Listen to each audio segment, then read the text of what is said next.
स्वयंपाकघरातील महत्त्वाच्या 20 kitchen tips. Number 1.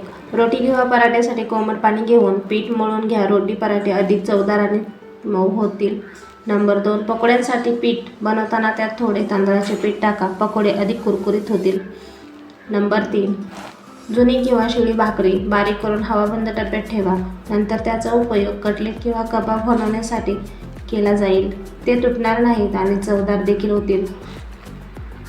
Number 4. कोणताही गोड पदार्थ बनवताना त्यात चिमूटभर मीठ टाका. त्यामुळे चव अधिक वाढेल. नंबर 5. भात बनवताना त्यात 1 चमचे तूप आणि लिंबाचा रस काही थेंब टाका. त्यामुळे तांदूळ फुललेला आणि पांढरा सुद्धा होईल. नंबर 6. कोणत्याही ग्रेव्हीची चव वाढवण्यासाठी कांदे तळताना अर्धा चमचा साखर घाला. साखर कारमेल होईल आणि ग्रेव्हीला छान रंग आणि चवसुद्धा येईल. नंबर 7. पुऱ्या तळताना तेलात थोडे मीठ घाला. यामुळे तेल जास्त शोषणार नाही. नंबर 8. हलव्यासाठी रवा भाजताना त्यात अर्धा चमचा बेसन मिसळा. यामुळे हलव्याची चव दुप्पट होईल. नंबर 9. परफेक्ट फ्रेंच फ्राय बनवण्यासाठी बटाटे कापून 2-3 मिनिटे पाण्यात उकळा. त्यांना पाण्याबाहेर काढा आणि किचन रुमाल किंवा टिश्यू पेपरवर पसरवा, जेणेकरून त्यांचे सर्व पाणी सुकून जाईल. आता त्यांना कॉर्नफ्लॉवरने टस्ट करा. झिपलॉक बॅगमध्ये किंवा एअरटाईट कंटेनरमध्ये बंद करा आणि फ्रीजरमध्ये ठेवा. गरज असेल तेव्हा बाहेर काढून लगेच तळून घ्या. नंबर 10. हिरवी चटणी किंवा टोमॅटो मिरची सॉस किंवा चिरलेली कोथिंबीर, पुदिना, साध्या अंड्यातील भलक घालून संपूर्ण नवीन चवीनुसार टिप आणि पसरवा. नंबर 11. लसूण 10-12 पाकळ्या बारीक करून 1 चमचा तेलात सोनेरी तपकिरी होईपर्यंत तळा. पिळून काढलेल्या दह्यात मीठ, चिली फ्लेक्स आणि बारीक चिरलेली कोथिंबीर मिसळा. तुमचे हेल्दी आणि टेस्टी सँडविच स्प्रेड आणि टिप तयार आहे. नंबर 12.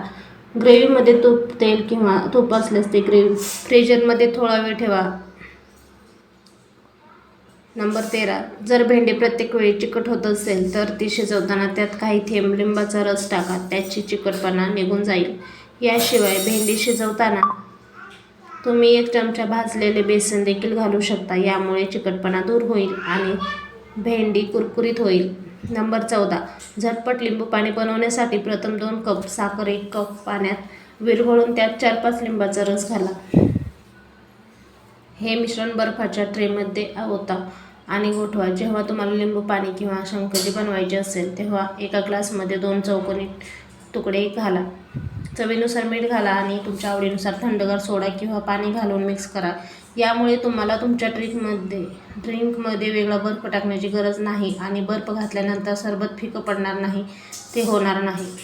नंबर 15. कोणत्याही डिशसाठी क्रीमी आणि रिची ग्रेव्ही बनवण्यासाठी कांदा, टोमॅटो, आले, लसूण आणि काही काजूचे तुकडे पाण्यात 5 ते 7 मिनिटे उकळा. टोमॅटोची साल काढून सर्व गोष्टी एकत्र बारीक करून गाळून घ्या. नंबर 16. आमलेट बनवण्यासाठी अंडी फेटताना 2 चमचे दूध घाला. ते आमलेट मऊ आणि फ्लफी होईल. नंबर 17. मलईमधून जास्त तूप काढण्यासाठी त्यात बर्फ टाकून मिक्सरमध्ये चालवा. यामुळे सर्व लोणी वेगळे होऊन वर येईल आणि मठ्ठा तळाशी राहील. कढ किंवा रवा इडलीसाठी तुम्ही ते मठ्ठा किंवा ताक वापरू शकता. नंबर 18. झटपट कुरकुरीत बटाट्याचे चिप्स बनवण्यासाठी बटाट्याचे पातळ काप करून बर्फाच्या पाण्यात थोडा वेळ ठेवा आणि नंतर तळून घ्या. नंबर 19. अंड्याशिवाय मऊ केक बनवण्यासाठी पिकलेली केळी आणि दही घालून केक बनवा. नंबर 20. कोफ्ता किंवा हलवा बनवण्यासाठी पीठ किसून झाल्यावर बाहेर पडणाऱ्या पाण्याने मळून घ्या. यामुळे पराठे मऊ आणि चविष्ट तर होतील.